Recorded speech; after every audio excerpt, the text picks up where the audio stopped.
మీ business ఏదైనా మీ ఊర్లో promotion చేయాలంటే అది సుమన్ టీవీతోనే సాధ్యం. ఇప్పుడే సంప్రదించండి. నమస్తే, వెల్కమ్ టు సుమన్ టీవీ. ఈ రోజు ప్రత్యేక కార్యక్రమంలో భాగంగా నిజామాబాద్ బస్ స్టాండ్కి అయితే రావడం జరిగింది. సో బస్ స్టాండ్కి ఎందుకు వచ్చారు అని చాలా మంది అనుకుంటుండొచ్చు. సో ఒక ఇన్ఫర్మేటివ్ వీడియో అని చెప్పుకోవాలి. సో నా చేతిలో బస్ టికెట్ అయితే ఉంది. సో బస్ టికెట్ని చాలా మంది లైట్ తీసుకుంటా ఉంటారు. బస్ ఎక్కిన తర్వాత కండక్టర్ మనకి బస్ టికెట్ ఇస్తూ ఉంటారు. బస్ టికెట్ ఇచ్చిన తర్వాత చాలా మంది ఏం చేస్తారంటే దాన్ని పడేయడం కావచ్చు, లేకపోతే అజాగ్రత్తగా చాలా వరకు దీన్ని యూజ్ చేస్తూ ఉంటారు. కాకపోతే దీనివల్ల ఎన్ని రకాలైనటువంటి బెనిఫిట్స్ ఉన్నాయనే దానిపైన మనతో మాట్లాడడానికైతే ఆర్టీసీ డిఎం గారు అయితే ఉన్నారు. ఒకసారి వారితో మాట్లాడదాం. నమస్తే అండి. సో ఈరోజు బస్ టికెట్ గురించి ఒక ఇన్ఫర్మేటివ్ వీడియో లాగా మేము ఇది చేద్దామని చెప్పేసి వచ్చినాము. సో దీని బెనిఫిట్స్ అనేవి ఎట్లా ఉంటాయండి? ఇప్పుడు మనము ప్రయాణికుడు బస్ ఎక్కిన తర్వాత డబ్బులు చెల్లించి టికెట్ తీసుకోవడం జరుగుతూ ఉంటుంది. వాళ్ళ గమ్యస్థానాలకు చేరిన తర్వాత ఈ సహజంగా ఈ టికెట్ని పారేయడము చింపేయడం చేస్తూ ఉంటారు. బస్సు దిగేటంత వరకు ఖచ్చితంగా ప్రతి ప్రయాణికుడు టికెట్ దగ్గర పెట్టుకుంటారు. కానీ ఎప్పుడైతే దిగిన తర్వాత కూడా మర్చిపోకుండా ఇది ఉంచుకోవడం కొంత టైం వరకు ఉంచుకోవడం మంచిది. ఎందుకంటే ఎప్పుడైనా వాళ్ళు బస్ దిగి ఇంటికి వెళ్ళిపోయిన తర్వాత చూసుకుంటే వాళ్ళకున్నటువంటి ఒక 4 బ్యాగులు కావచ్చు, దానిలో 3 తీసుకెళ్ళి ఒకటి మిస్ అయిపోయే అవకాశం ఉంది. సో ఆ మిస్ అయిపోయిన ఐటెంని అందుకోవడానికి ఎక్కడుందో తెలుసుకోవడానికి వాళ్ళు ఇమ్మీడియట్గా రకరకాల ఫోన్లకు వాళ్ళు ట్రై చేస్తూ ఉంటారు. వాళ్ళకు ఎక్కడికి మాట్లాడాలి, ఎవరికి మాట్లాడితే వాళ్ళ ఐటెం వాళ్ళకి చేరుతుందనేది వాళ్ళకి అవగాహన ఉండకపోవచ్చు. చాలా వరకు కూడా ఎవరైనా మిస్ అయిన తర్వాత అంటే నిజామాబాద్ నుంచి కామారెడ్డి వెళ్ళే బస్సు ఎక్కినాము అని అంటారు, కానీ అంటే ఏ డిపోకి సంబంధించిన బస్సు అనేది తెలియదండి. అంటే ఈ దాంట్లో ఇన్ఫర్మేషన్ ఏమైనా ఉంటుందా? తప్పకుండా ఉండేది. సపోజ్ వాళ్ళు ఎక్కడన్నా ఐటెం మిస్ అయిపోతే ఇమ్మీడియట్గా వాళ్ళ జేబులో ఉన్నటువంటి టికెట్ తీసుకోగలిగితే దీంట్లో పైన ఏ బస్సును అయితే ప్రయాణం చేస్తుందో ఆ బస్సు సంబంధించిన డిపో పేరు ఉంటుంది. డిపో ఇప్పుడు ఇది కామారెడ్డి డిపో కామారెడ్డి అని ఉంది. దీంట్లో టికెట్ నెంబర్ ఉంటుంది, ఇవాళ డేట్ ఉంటుంది, వాళ్ళకి ఇవ్వబడ్డ టైం ఉంటుంది. అట్లాగే వాళ్ళు ఎక్కడి నుంచి ఎక్కడ ట్రావెల్ చేసినారు. ఈ కామారెడ్డి నుంచి నిజామాబాద్ వచ్చినారు. వాళ్ళు కామారెడ్డి టు నిజామాబాద్ ఉంటుంది. అడల్ట్స్ ఇంతమంది ఉన్నారు, చైల్డ్స్ ఇంతమంది ఉన్నారు కూడా టికెట్లో ఉంటుంది. సో దాంతోపాటు ఆ డ్రైవర్ సంబంధించిన ప్రతి ఉద్యోగికి ఆర్టీసీలో ఒక స్టాఫ్ నెంబర్ ఉంటుంది. ఒక 5 digits 6 digits స్టాఫ్ నెంబర్ ఉంటుంది. ఆ స్టాఫ్ నెంబర్లు దీంట్లో ప్రింట్ అవుతాయి. కండక్టర్ స్టాఫ్ నెంబర్ ఉంటుంది, డ్రైవర్ స్టాఫ్ నెంబర్ ఉంటుంది, బస్సు నెంబర్ ఉంటుంది. అట్లాగే దీంట్లో కింద హెల్ప్ లైన్ నెంబర్ కూడా ఉంటుంది. సపోజ్ మనము ఒక ప్యాసింజర్ ఇదే టికెట్ తీసుకొని నిజామాబాద్లో దిగాడు, ఇంటికి వెళ్ళిపోయాడు. ఆయన ఒక ఐటెం మర్చిపోయాడు, ఇంటికి పోయిన తర్వాత జ్ఞాపకం వచ్చింది. టక్కున ఈ టికెట్ తీసుకొని దీంట్లో ఉన్నటువంటి హెల్ప్ లైన్ నెంబర్కి ఫోన్ చేస్తే వాళ్ళు అడుగుతారు ఏ డిపో బస్ అంటే ఈ పైన డిపో పేరు చెప్పగలిగితే ఆ డిపోకి సంబంధించిన డిపో మేనేజర్ నంబర్ని వాళ్ళు హెల్ప్ లైన్ వాళ్ళు ఈ ప్యాసింజర్కి ఇస్తారు. ఇమ్మీడియట్గా ఆ నంబర్కు కాల్ చేయగలిగితే వాళ్ళు ఈ టికెట్లో ఉన్నటువంటి డ్రైవర్ నెంబర్ కానీ కండక్టర్ నెంబర్ కానీ అడిగి వీళ్ళతో తెలుసుకొని ఆ నెంబర్కి కాల్ చేసి మీ బస్సులో ఫలానా ఐటెం ఉందా, ఫలానా సీట్లో ప్యాసింజర్ కూర్చొని వచ్చాడు, ఆ సరౌండింగ్స్లో అతను చెప్పినటువంటి గుర్తింపులతో ఉన్నటువంటి బ్యాగ్ కావచ్చు, ఇంకేదైనా లగేజ్ కావచ్చు దాన్ని కనుక్కొని ఉంటే దాన్ని ట్రేస్ అవుట్ చేసి తీసుకొని డిపోలో పెట్టించి మళ్ళీ ఈ పర్సన్కి హ్యాండ్ ఓవర్ అయిపోతుంది. అంటే ఇంత ఇమీడియట్లీ యాక్షన్ అనేది ఉంటుందా అనేది కూడా చాలా మందికి ఉన్న క్వశ్చన్ మార్క్ అండి. తప్పనిసరి చాలాసార్లు వస్తాయి మాకు ఇట్లా. ఒక మ్యాక్సిమం ఒక 10 minutesలో 5 or 10 minutesలో మనం ఫైండ్ అవుట్ చేసుకోవచ్చు. చాలా ఈజీగా ఉంది. మీరు హెల్ప్ లైన్కి ఫోన్ చేయగానే ఇమ్మీడియట్ మా టీం ఉంటుంది, అక్కడ సెంట్రల్లో టీం ఉంటుంది. వాళ్ళు కాల్ చేసి వితిన్ 1 or 2 minutesలో మీకు డిఎం నంబర్ చెప్తారు. ప్రతి డిఎం దగ్గర కూడా ఆ కన్సర్న్ వాళ్ళ యూనిట్లో ఉన్నటువంటి 400-500 మంది ఫోన్ నెంబర్స్ కూడా అక్కడ ఉంటాయి, రికార్డ్ చేసి ఉంటాయి.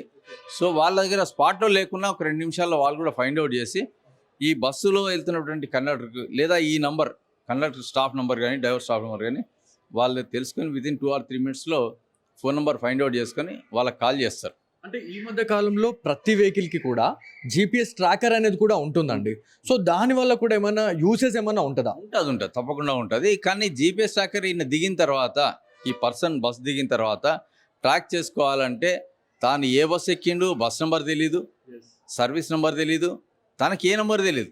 మళ్ళీ ఏదైనా మళ్ళీ డిపెండెన్సీ ఈ హెల్ప్ లైన్ నెంబరే. ఖచ్చితంగా హెల్ప్ లైన్ నెంబర్కి కాల్ చేయాల్సిందే. ఈజీగా ఉంటుంది.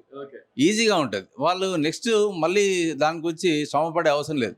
వన్స్ దీనికి కాల్ చేసేస్తే వాళ్ళు డిఎం నెంబర్ ఇస్తే డిఎం గారికి మాట్లాడగలిగితే ఈజీగా తను ఒక 5-10 minutesలో ట్రేస్ అవుట్ చేసి మీకు ఈ ఐటెం దొరికించుకునే అవకాశం ఉంటుంది. అంటే మన ఉమ్మడి నిజామాబాద్ జిల్లా టికెట్స్ అయితే ఓకే.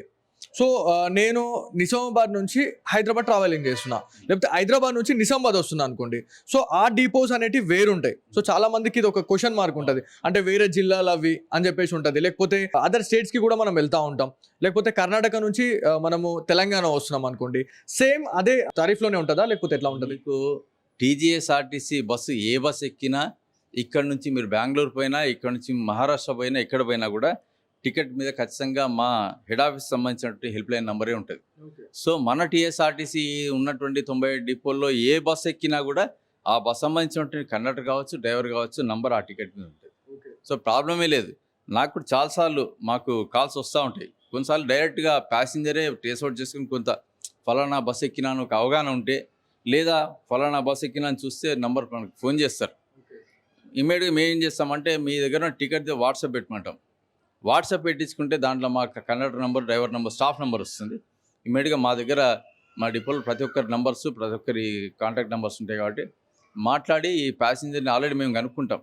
మీరు ఏ సీట్లో కూర్చొని ట్రావెల్ చేసిండ్రు, సుమారుగా మీకున్నటువంటి బ్యాగ్, మిస్ అయిన బ్యాగ్ ఏ కలర్లో ఉంటుందో అది కనుక్కొని ఇమ్మీడియట్గా అక్కడున్న కండక్టర్ కావచ్చు, డ్రైవర్ కావచ్చు ఇన్ఫార్మ్ చేస్తాం. అంటే డైలీ మీకు ఎన్ని కాల్స్ వస్తాయండి ఇట్లా? అంటే లక్షల్లో ఇవాళ ప్రయాణికులు ఉన్నారు మన టీజీఆర్టీసీకి. సో అట్లాంటి కాల్స్ మీకు ఎన్ని రావడం జరుగుతాయి? ప్రతి డైలీ ఎన్ని కాల్స్ వస్తాయి, ఎన్ని సార్ట్అవుట్ చేయడం జరుగుతుంది ఇట్లాంటివి? సుమారుగా మాకు ఒక 2-3 డేస్కి ఒక కాల్ ఖచ్చితంగా వస్తుంది. మాకు నెలలో ఒక 10-15 కాల్స్ అయితే తప్పకుండా వస్తాయి. మాకు ట్రేస్ అవుట్ అయ్యి కూడా చాలా దొరుకుతాయి. అంటే పట్టి మనం కనుక్కొని వాళ్ళ ఐటమ్ హ్యాండ్ ఓవర్ చేయగలిగే పరిస్థితిలో సుమారుగా మ్యాక్సిమం ఇచ్చేస్తాం. సమ్ టైమ్స్ అది ఆల్రెడీ బస్సు వెళ్ళిపోయింది, డెస్టినేషన్ రీచ్ అయింది, దిగేటప్పుడు ఎవరో వేరే ప్యాసింజర్ అది తీసుకుని వెళ్ళిపోయిందంటే మాత్రం అది చేయలేం. ఒకవేళ ఆ ఐటమ్ మన డిపో వరకు వచ్చింది, మన కండక్టర్ చేతికి వచ్చిందంటే మాత్రం ఖచ్చితంగా డిపోలు ప్రిజర్వ్ చేస్తారు కాబట్టి ఇచ్చేయచ్చు. అదర్వైజ్ లేదంటే దారిలో ఉంది వెహికల్ అంటే మాత్రం ఆ కండక్టర్ కానీ డ్రైవర్ కానీ చెప్తే అక్కడనే ట్రేస్ అవుట్ చేసి తీసుకొని మళ్ళీ మనకు కాల్ చేస్తారు. సార్ ఆల్రెడీ ఐటమ్ దొరికింది, నా దగ్గర ఉంది. సమ్ టైమ్స్ మేము కూడా ఏం చేస్తామంటే, దొరికింది అన్న తర్వాత ఆ కండక్టర్ ప్యాసింజర్ చెప్తాం, మీ ఐటమ్ వచ్చేసింది, ఫలానా కండక్టర్ కావాలంటే మీరు ఒకసారి కాల్ చేసి చూడండి, ఆయన నెంబర్ ఇచ్చేస్తాం.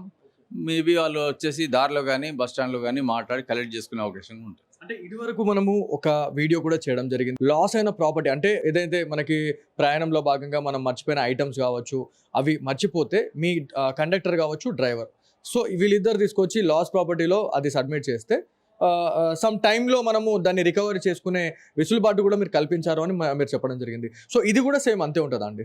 సేమ్ ఇది కూడా అంతే. సపోజు వాళ్ళ నుంచి మాకు కాల్ రాలేదు, వచ్చిన ఐటమ్ మా డిపో వరకు వచ్చిందంటే మొత్తం తీసుకెళ్ళి లాస్ట్ ప్రాపర్టీలు పెడతాం, ఐటమ్ అన్ని చెక్ చేస్తాం in presence of vigilance team. Okay, దాంట్లో వాళ్ళ అడ్రస్ కానీ కాంటాక్ట్ నెంబర్ కానీ దొరికితే వాళ్ళకి ఇమీడియట్ కాల్ చేసి పిలిపించి హ్యాండ్ ఓవర్ చేస్తాం. వాళ్ళ అందులో ఎలాంటి ఇన్ఫర్మేషన్ దొరకలేదు, వాళ్ళ కాంటాక్ట్ నెంబర్ దొరకలేదంటే మాత్రం సుమారుగా 1 month వరకు వెయిట్ చేస్తాం. 1 month తర్వాత దాన్ని ఆక్షన్లో పెట్టి ఆక్షన్లో క్లియర్ చేస్తాం. థ్యాంక్ యూ అండి, చాలా మంచి డౌట్స్ని అయితే క్లారిఫై చేయడం జరిగింది మా వ్యూవర్స్కి. సో థ్యాంక్ యూ అండి. ఇది యాక్చువల్లీ ఈరోజు ఇన్ఫర్మేటివ్ వీడియోలో భాగంగా బస్ టికెట్ పట్టుకొని ఎందుకు వచ్చారు అని చెప్పి చాలామంది అనుకుంటుండవచ్చు. కాకపోతే మీకున్న డౌట్స్ అన్ని కూడా క్లారిఫై అయినాయి అని చెప్పేసి నేను అనుకుంటున్నా ఉన్నా. అంటే చాలామంది లైట్ తీసుకుంటూ ఉంటారు, అంటే బస్ టికెట్ మనం తీసుకున్న తర్వాత మన గమ్యస్థానానికి మనం చేరుకున్న తర్వాత వాళ్ళు పడేస్తూ ఉంటారు. కాకపోతే ఈ బస్ టికెట్ అనేది మనం పడేసిన తర్వాత దీని వాల్యూ అనేది మనకు అప్పుడు తెలుస్తుంది. ఈ బస్ టికెట్ అనేది మన దగ్గర ఉంచుకున్నట్లయితే మనతోనే ఏవైతే మనము ఇప్పుడు ఒక ఏరియా నుంచి ఇంకొక ఏరియాకి వెళ్తున్నప్పుడు మనతో సామాన్ ఏదో ఒకటి తీసుకుపోతూ ఉంటాం, లేకపోతే ఏదో ఒకటి మనము ల్యాప్టాప్స్ కావచ్చు, మనకు సంబంధించిన ప్రాపర్టీ అనేది బస్లో మిస్ అయినప్పుడు ఇది అనేది చాలా వరకు యూజ్ అవుతుందని చెప్తా ఉన్నారు. దీంట్లో చాలా వరకు కూడా మొత్తం డీటెయిల్ అనేది ఉంటుంది. అంటే మనం ఎక్కిన బస్ ఏంది, మనం ఎక్కిన డిపో ఏంది, మన జిల్లాకు సంబంధించిన బస్ అయినా లేకపోతే ఏ జిల్లాకు సంబంధించిన బస్ అనేది కూడా టోటల్ ఇన్ఫర్మేషన్ అనేది ఉంటుంది.